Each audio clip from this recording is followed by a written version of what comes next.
Barrier in communication में हमारा next point है inaccurate time and situation. Inaccurate time and situation में हम आपको बताने जा रहे हैं कि कई बार कई लोग किसी बात को बताने के लिए इतने ज़्यादा एक्साइटेड हो जाते हैं कि गलत टाइम पर ही कोई बात किसी के सामने रख देते हैं और जिस कारण वो रिस्पॉन्स नहीं ले पाते जो वो दूसरों से चाहते हैं। जैसे कि आधी रात को आपको कोई बात याद आई और आपने बिना सोचे समझे ही उस इंसान को कॉल कर दी कि हो सकता हो कि उस टाइम वो इंसान सो रहा हो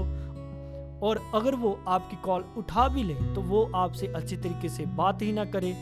तो हो सकता है कि आप उस तरीके का रिस्पॉन्स आगे से ना ले पाएं जैसा कि रिस्पॉन्स आप उससे लेना चाहते थे। एक बार की बात है कि एक लड़की की उम्र 30 साल थी और अभी उसकी नई शादी हुई थी और उसके ऑफिस में एक लड़का काम करता था जो कि उसका जूनियर था, जिसकी उम्र कोई 24 या 25 साल होगी।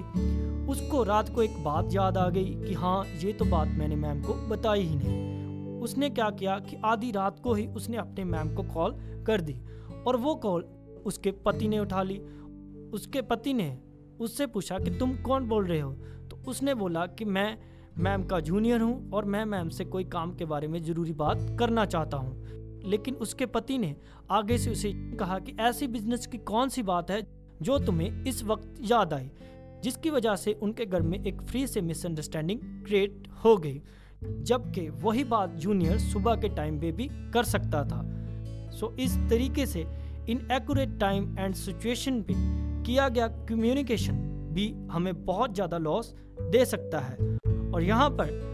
मैं आपको कुछ और भी बताना चाहूँगा कि अगर आप कोई अपना प्रस्ताव या कोई ज़रूरी मैसेज उस टाइम उस इंसान के सामने रख रहे हैं कि जब वो इंसान बिज़ी है और या फिर उसके पास बहुत से लोग बैठे हुए हैं, और अगर आप बहुत से लोगों के सामने अपने प्रस्ताव को रख भी देते हैं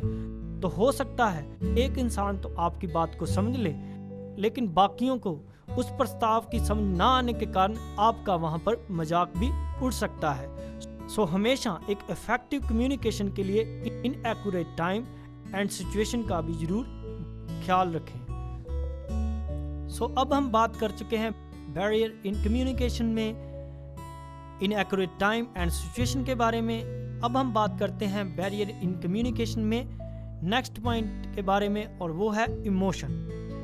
बहुत बार ऐसा देखने को मिलता है कि बहुत से लोग बात करते दौरान इमोशनल हो जाते हैं और अपनी असल बात को कहने को भूल ही जाते हैं, और कई बार तो 1 घंटा बात करने के बाद भी उन्हें इस बात की समझ नहीं आती कि उन्होंने 1 घंटा बात किस टॉपिक पे की है। और आपने ऐसे भी कई लीडर देखे होंगे कि जो प्रेस के सामने अपनी स्टेटमेंट देते देते इमोशनल हो जाते हैं और जिस वजह से उनकी स्टेटमेंट में उतार चढ़ाव होने के कारण वो कई विवादों में पड़ जाते हैं। और कई बार तो हम इतने ज़्यादा इमोशनल हो जाते हैं कि अपनी बात को कहना ही मुश्किल हो जाता है।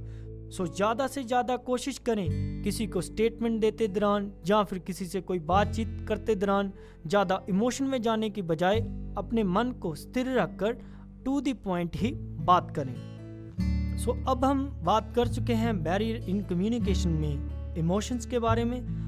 अब हम बैरियर इन कम्युनिकेशन में आपको बताने जा रहे हैं कॉम्प्लेक्सिटी एंड इंफॉर्मेशन ओवरलोड के बारे में। बहुत से इंसान कई बार अपनी किसी बात को बताने के लिए उसे इतना ज़्यादा कॉम्प्लेक्स कर देते हैं कि उस इंसान को आपकी कोई बात समझ ही नहीं आती, और कभी कभी तो वो इंसान सीधा ही आपको कह देता है कि मेरे को आपकी बात में कोई इंटरेस्ट नहीं है। सो अगर आपको लग रहा है कि आपकी बात बहुत ज़्यादा कॉम्प्लेक्स है तो कोशिश करें कि उस बात को टर्न वाइज ही बताएं। और ऐसे भी इंसान हैं जो किसी छोटी सी बात को इतना ज़्यादा बड़ा बना देते हैं और जिस वजह से भी उस इंसान को आपकी बात समझ नहीं आती, सो जिसे हम कहते हैं इंफॉर्मेशन ओवरलोड। सो कभी भी अगर आप कोई बात किसी को बताना चाहते हैं तो उसे ज़्यादा कॉम्प्लेक्स ना करने की बजाय और या फिर छोटी सी बात को बहुत ज़्यादा बड़ी कर इंफॉर्मेशन ओवरलोड करने की बजाय उस बात को बिल्कुल सीधा और टू द पॉइंट ही करें। सो ये था बैरियर इन कम्युनिकेशन में कॉम्प्लेक्सिटी एंड इंफॉर्मेशन ओवरलोड।